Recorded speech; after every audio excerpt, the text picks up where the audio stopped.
Isa sa madalas na sinasabi ko kapag may nagtatanong sa akin ano ba yung best niche or ano ba yung magandang gawin as a freelancer or ano yung service na pwede mong i-offer. Ang lagi kong tinatanong is, ikaw, ano ba kaya mong i-offer na service? Administrative, creative, tech, support, or sales? Kung nasa corporate ka ngayon, may corporate work ka, gusto mo mag-shift to freelancing, kahit side hustle lang, or like gusto mo sanang matap lang yung industry just to see if it's something na will work or might work for you. Pagkatapos sa corporate work mo, ang ginagawa mo is nag-handle ka ng books, then bookkeeping, or yung tawag namin sa amin is financial virtual assistant is for you. Also, the other day, I was talking to Coach Potito and he even mentioned na no matter what industry you're in, no matter what position you're in, lalong-lalo na kung gusto mong mag-handle ng operations management, kailangan marunong ka mag-handle ng book. You need to know how the financial system of the business works. This and more we teach sa aming financial virtual assistant class. Ano pa nga ba yung mga question kagabi sa live? Taxation, yes, kasama siya.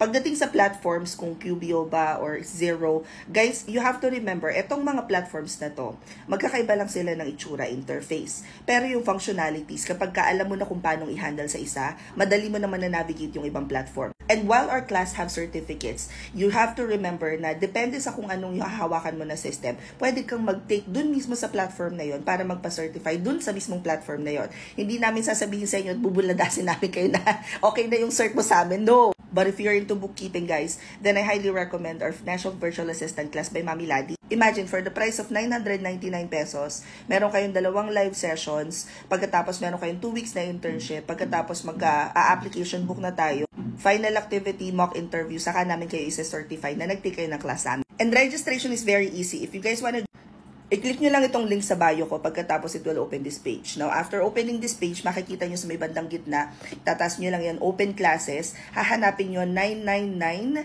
Financial Virtual Assistant, Financial VA yan, Financial Virtual Assistants with internship. Pag-click nyo yan, guys, mag-open na yung form, mandun na lahat ng information kung paano mag-enroll. You guys can also go to my Instagram account, pwede nyo i-click tong link na to. And in case hindi gumana yung TikTok at saka yung Instagram, punta kayo sa Facebook, hanapin nyo tong video na to or check nyo yung mga post. Pag nakita nyo yung Financial VA, nandun sa mismong caption yung link. Ganon din naman sa YouTube, makikita nyo sa description box. So again, this is for aspiring freelancers na may corporate work, usually handling books, nag-accountancy, students, lahat. Or if you are a freelancer already and you wanna upskill kasi gusto mo na sa papuntang operations management na yung atake, ganyan, then this is the best class for you. Next weekend na yung class neto, so mag-enroll na kayo. Comment any questions you guys have about working from home. Follow for more work from home chismis tayo.